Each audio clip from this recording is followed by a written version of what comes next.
but I can't think of anything quite so demanding and so singular as this Krapslaus tape. Why does it appeal so much? Well, it's very droll. And it's also about loneliness, finally. Loss of touch with anyone, really. It's a man who's lost touch with his life, but still, he's still in a sense amused by what's happened to him. You know, it's an extraordinary piece of work. In the end, the final words in the play are about the years past, and he says, I wouldn't want them back. With the fire in me now, I wouldn't want them back. Do these words resonate for you? That's what's called irony, I think. I'm in a quite another context. I have not only do I have a wife, but I have 6 stepchildren, and we have 16 grandchildren. So I can't be said to be alone, and I certainly don't feel alone. But I certainly understand what it is to be alone. I mean, I have the highest regard for Beckett. I must tell you, quite interestingly, I once wrote a play, and I sent it to him, as I always did. He sent me his too, by the way. Did you give each other notes? Well, comments. And he wrote back to me and said he liked it very much. But he said, just look at speech 6 on page 5. That's all he said. So I looked at speech 6 on page 5 and thought, well, what's wrong with speech 6 on page 5? Why am I looking at it? And we went into rehearsal. And I went What play was this, sorry? It's called Silence, actually. And Peter Hall was directing it. And I went away for a week or so, and I came back and called Peter Hall and said, how rehearsal's going? And he said, great, very, very well. We have one worrying problem. I said, I know what it is. It's speech 6 on page 5. He said, how did you know? I said, because Beckett saw it. But you've always been very dismissive when people have talked about languages and silences and situations as being Pinteresque. But will you finally acknowledge there is such a thing as a Pinteresque moment? No, I have no idea what it means. Never have. I really don't. So the same would go for Kafkaesque or Chekhovian or... Oh no, I can detect where the thing is Kafkaesque or Chekhovian, but I can't look at my own plays and decide what is Pinteresque.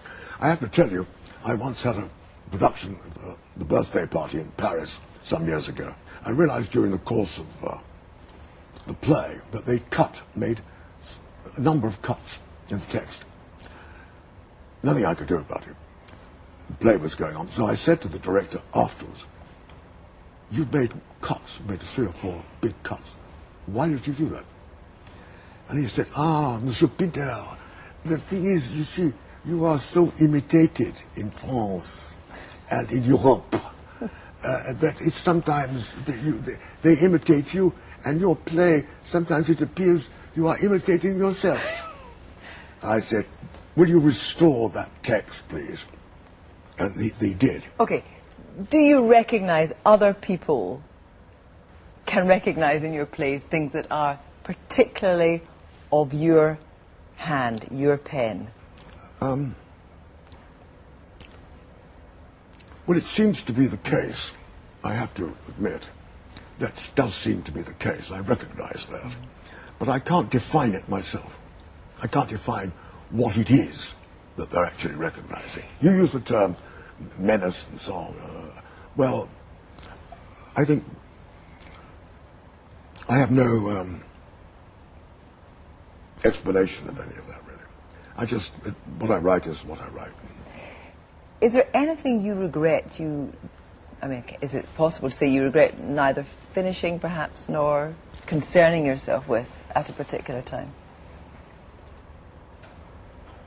Well, not really, I think, not really. You know, I have thrown a number of things into the dustbin that over the years, that I've started to write, and they just didn't work. In no way, including poems, which mean a great deal to me. But I don't really. I have very few regrets. Very few regrets, but do you have any regrets?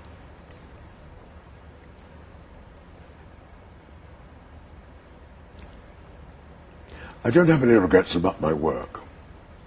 My work exists, and it's been a very fruitful time.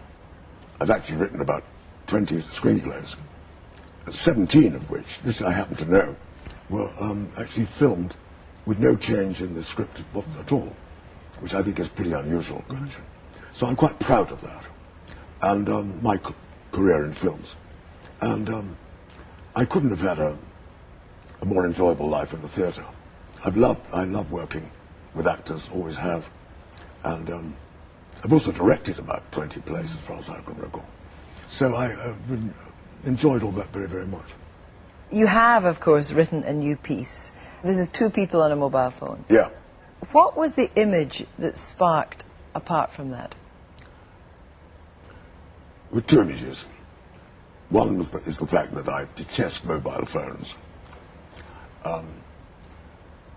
I think they're a real excrescence, and a disease, a plague. Second, and I don't have one, by the way. Secondly,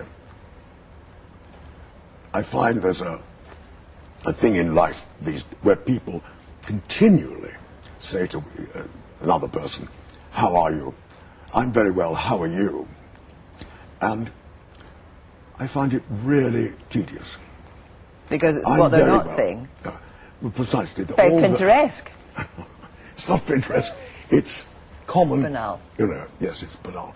And it never stops. So my piece, apart from that, is really very light, I think.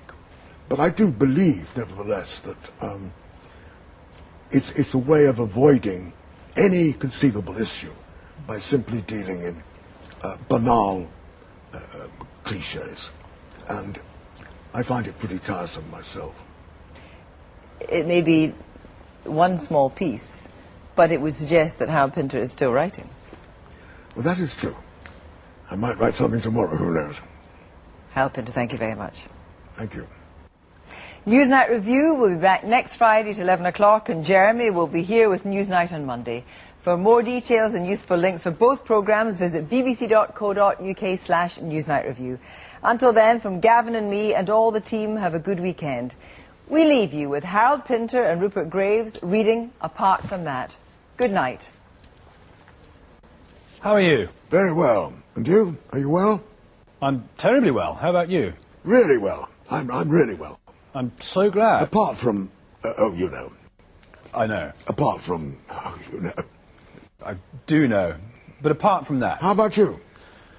Oh, you know, all things considered. I know. But apart from that... Sorry, I've lost you. What do you mean? I lost you. No, you didn't. I'm right here, where I was.